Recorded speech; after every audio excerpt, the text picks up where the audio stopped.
All right, guys, welcome back into another episode of To the Show Baseball Podcast, presented by Beyond the Monster. I am your host, Andrew Parker. Today's episode, I was joined by New York Mets pitcher Justin Hagenman.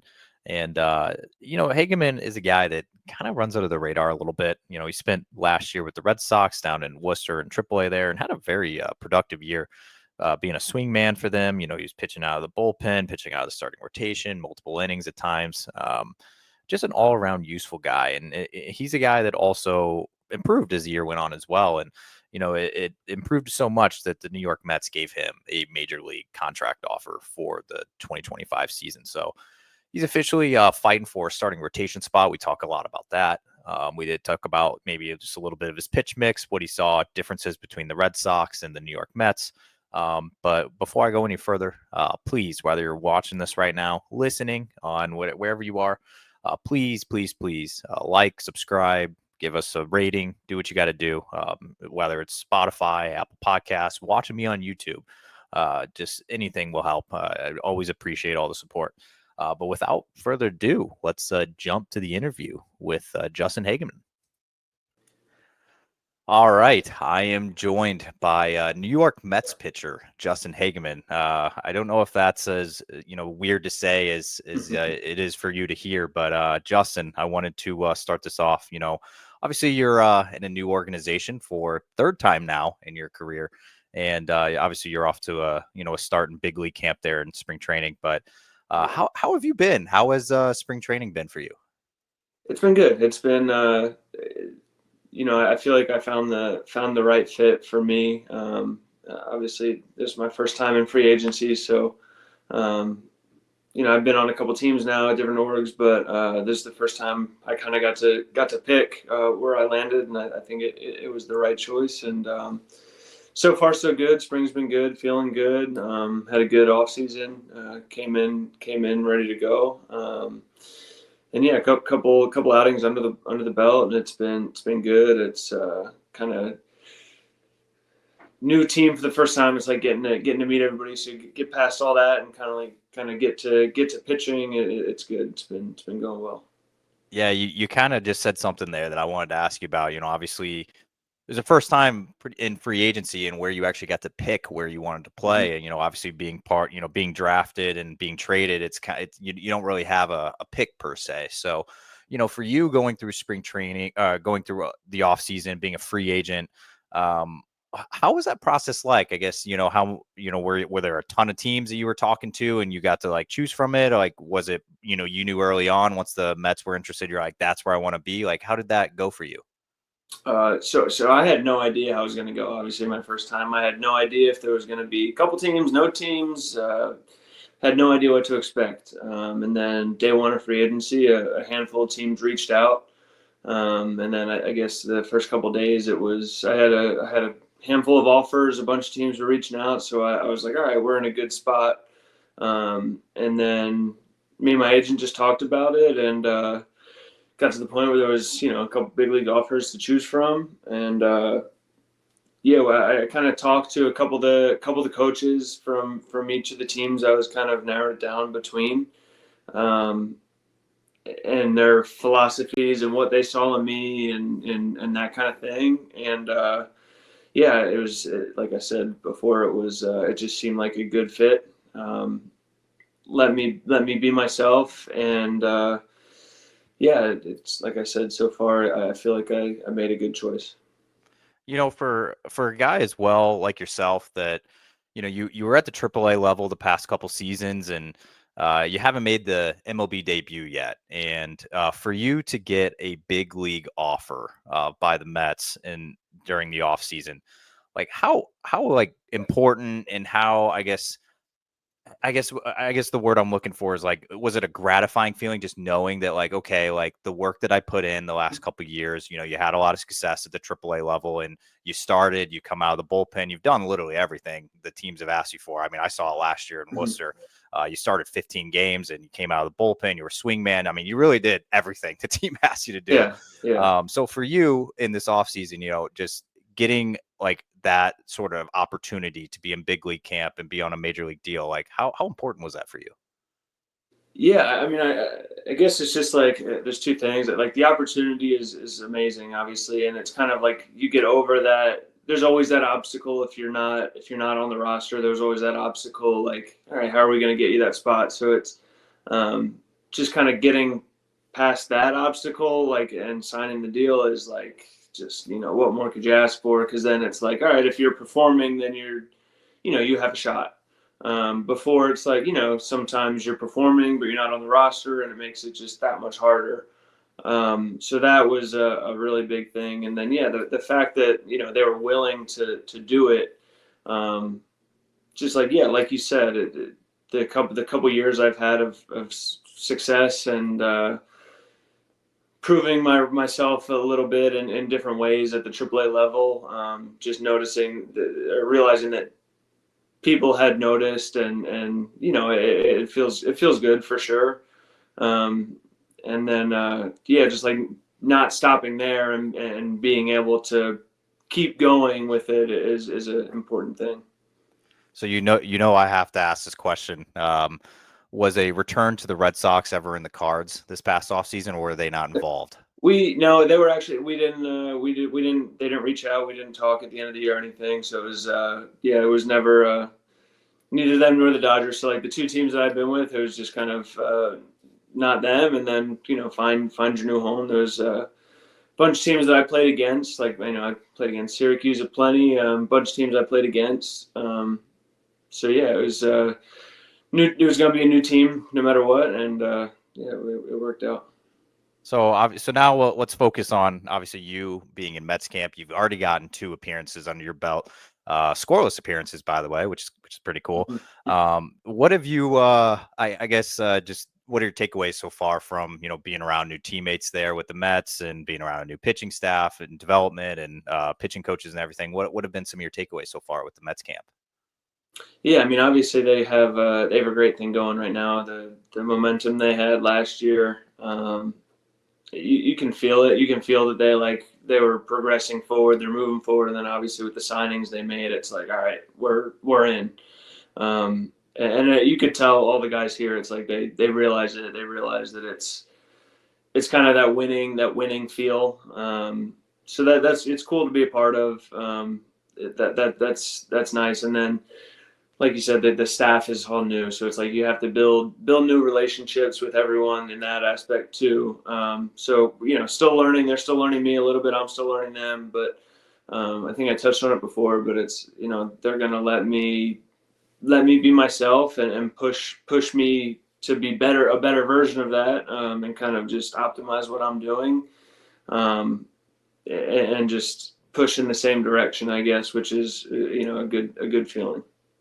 So this is one of my favorite questions I like to ask guys that are in other orgs outside of the Red Sox that I have on here, because obviously I know in the Red Sox system everybody learns a sweeper at some point in their Red Sox tenure. That's a big pitch for them.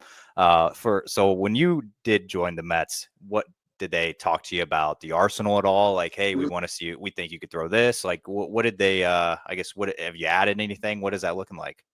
Yeah, so I guess that was part of like the talks I had with teams, before I signed. But it's here they kind of like what I throw. They're willing if we need to, they'd be willing to work on a sweeper. But we kind of put that off to the side right now. We're not throwing that, and just kind of back to the arsenal that I had. Pretty much to finish the year last year and previously before last year. So just the same fastball, changeup, cutter, slider, and kind of just trying to make those the best they can be, and not really learn new pitches or reinvent myself. Just kind of attack with what I do best, and that was like the fact that they liked what I did, obviously, and how I went about it, and my arsenal. They liked it, and they thought it could play was definitely a factor. So obviously, in today's world and pitchers and everything in the pitching world of things and everything on social media is velocity, velocity, velocity. And I know you're not a guy that hits 99 on the gun. I think you've even told me that before. You're like, I'm never going to be that guy that hits 100 miles per hour, but I'm going to get you out in different ways. So for you this off season, were you working on any sort of velocity training or anything like that? Like, what did you use your off-season training for? Um, I feel like last year I kind of got into some funks, obviously. So, part of it was throwing a sweeper for the first time and it not quite working, and then kind of bouncing back to other things. So I feel like I kind of got into some funks last year and was a little up and down, which I feel like I'm not used to, being that inconsistent with myself and like my mechanics and my delivery and my pitching. It's more consistency is what I'm used to. What it might not be perfect, but it's more consistent, I guess. So I kind of got away from that last year. So this offseason was kind of getting back to that consistency in my eyes, and throwing strikes with all four pitches when I want, where I want, and getting the consistent shapes and the pitches. Just the consistency of it. I feel like I kind of lost that last year. And I feel like that's part of what makes me successful and what makes me go. Being able to be that consistent so I can just focus on full attack. Like you said, I'm not going to be the 99 mile an hour guy. So whatever I can do to make every single pitch a meaningful one, and be on the attack, every single pitch out there where the hitter has to think about swinging the bat every time, is kind of how I feel like I can control the game the best. So that was really the emphasis this offseason. And then this spring so far, yeah, like the change up in zone has been a huge emphasis of mine. There's times when it kind of just falls below the zone, and it might look good on the numbers. Same with all the pitches. Like they might look good on the numbers. The metrics might be plus. They might grade out phenomenal, but if it's a ball out of the hands, we're not going to get any success with that. Especially you move up to the next level. So just kind of making everything appealing to the hitter has kind of been the focus so far. So I talked to you quite a few times last year, obviously in Worcester, and there were times where we were talking about this earlier, where there were times you were in the starting rotation for stretches. There was times when you got bumped to the bullpen and you would be a length guy, and you were kind of all over the place. I feel like your role was different. I would almost say week to week. I feel like Yeah. from series to series, just like, oh yeah, like Hagenman's like starting on Sunday, but then the next week it's like, oh, he's actually out of the bullpen. So was Yeah. that hard for you to do last year? Was that hard for you to get in a rhythm? And I know you talked about like consistency with pitches and things like that. Like, is that hard to do as a pitcher? Just like not know what you're doing week to week?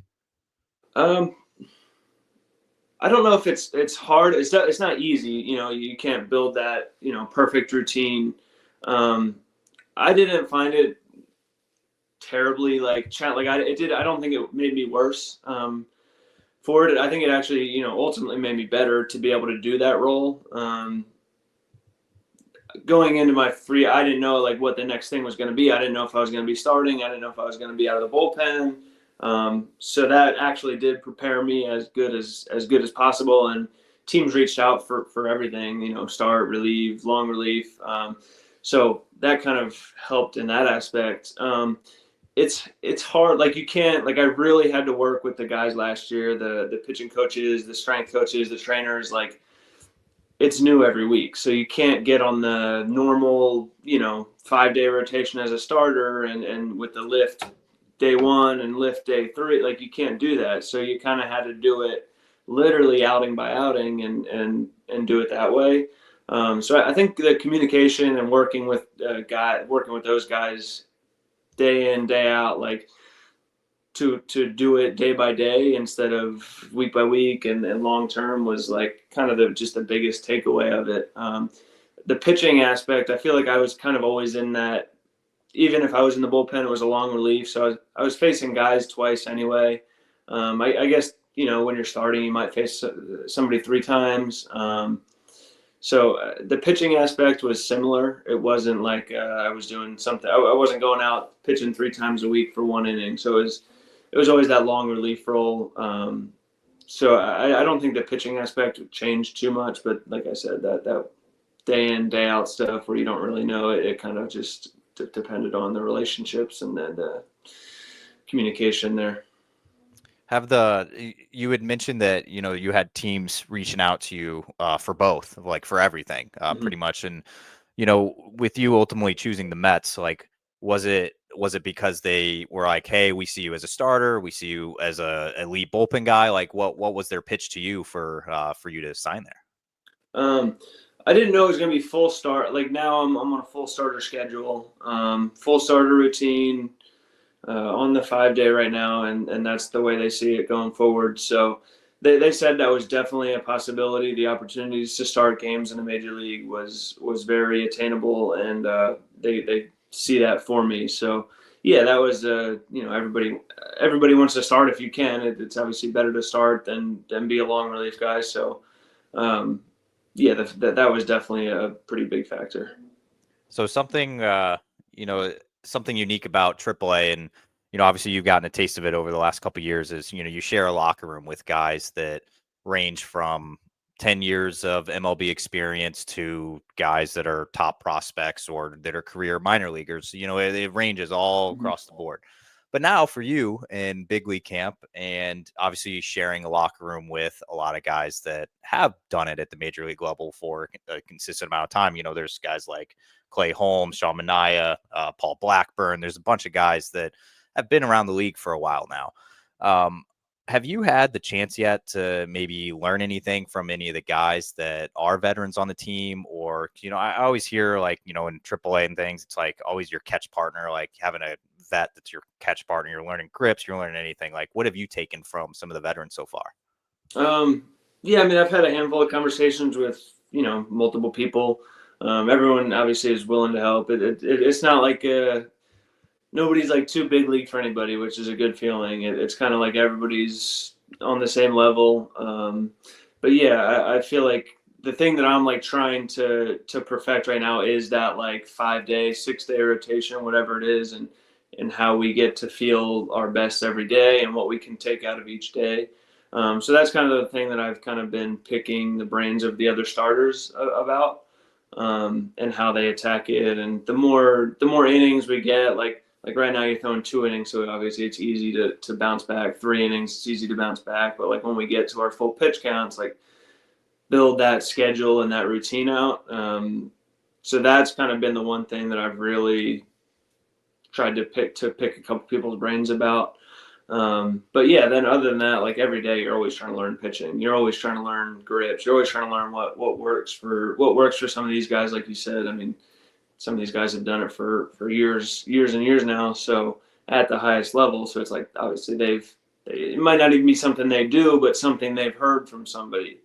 Um, it's the same thing with the coaches. Like they've coached so many guys that they might know somebody else that they didn't even coach just because they heard someone. So it's like all these guys that have been around have the knowledge. Like they have just different ways to do it, different opinions, and I think that's kind of a big thing. Just like picking and choosing here and there what you can take from everybody, to push yourself forward and be the best version of you.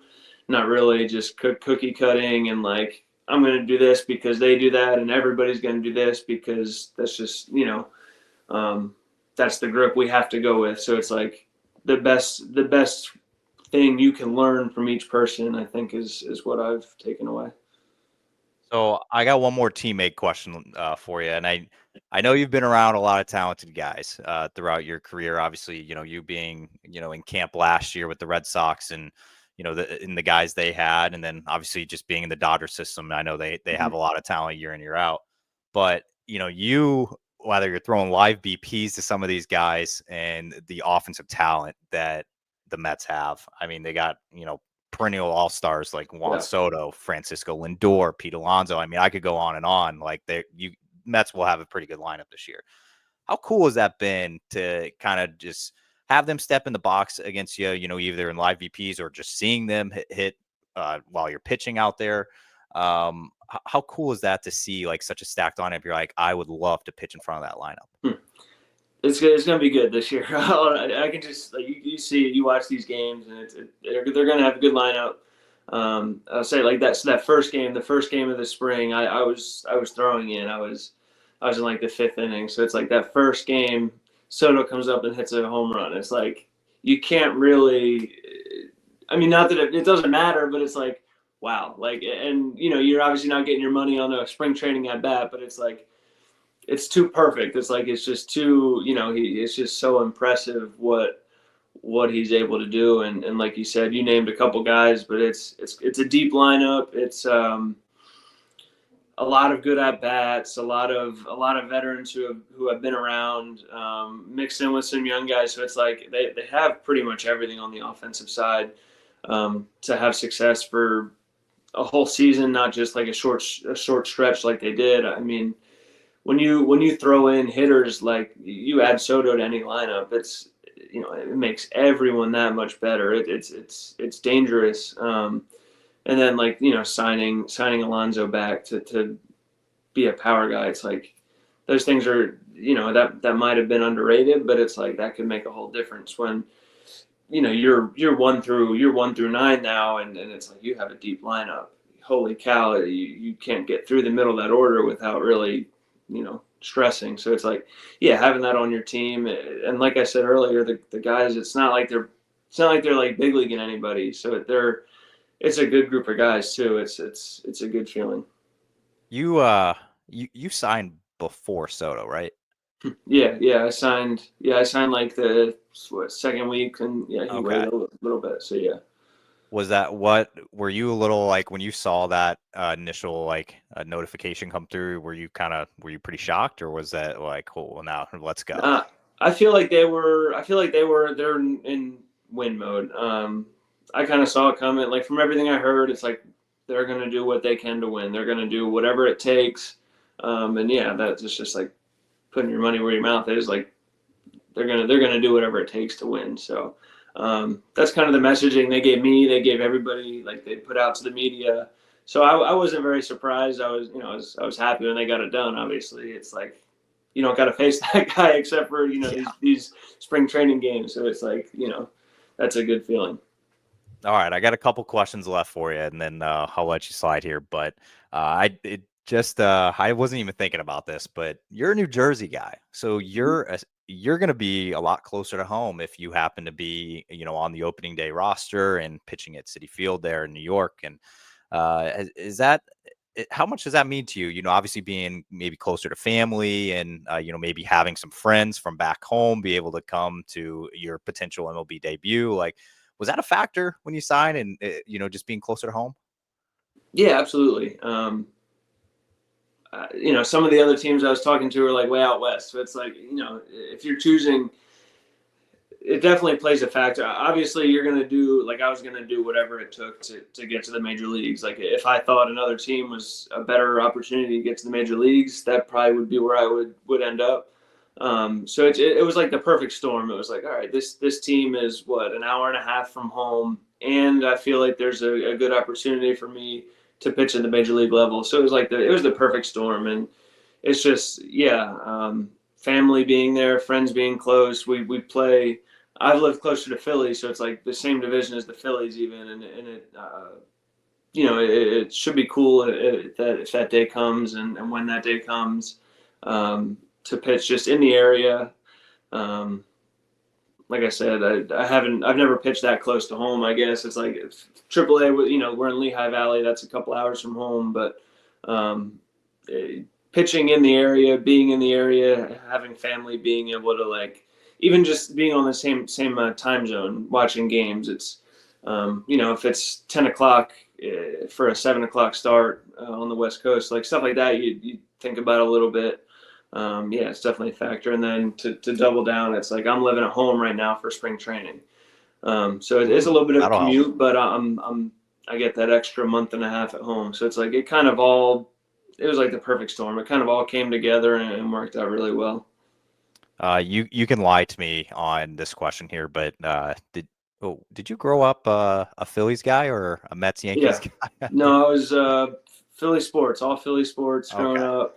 So yeah, I knew a lot about the Mets. I knew a lot about the rivalries in the division. But yeah, here we are. Obviously, I haven't yeah. really been a fan of teams kind of since I started knowing people in pro ball. I guess is when I would say, like, and then when I got to pro ball myself, you start to become fan of players more so. And even now, like I'll root for any of my buddies, any of my guys that I grew up with, guys that I play with. So I'll watch games that just that I know guys are playing. So yeah, but yeah, I did grow up a Phillies fan.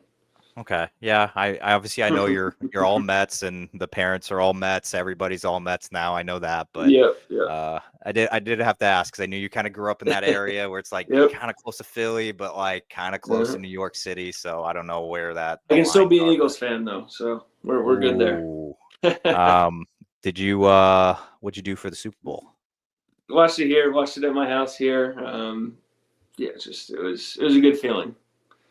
The entire country was rooting for you. So you had that. That doesn't happen often.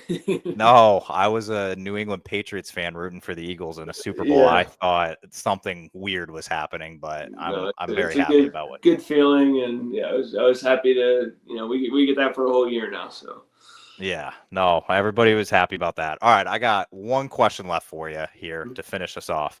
So you've appeared in a few games so far, and you're kind of just getting your feet wet. You had a little sickness. You're getting back into the swing of things.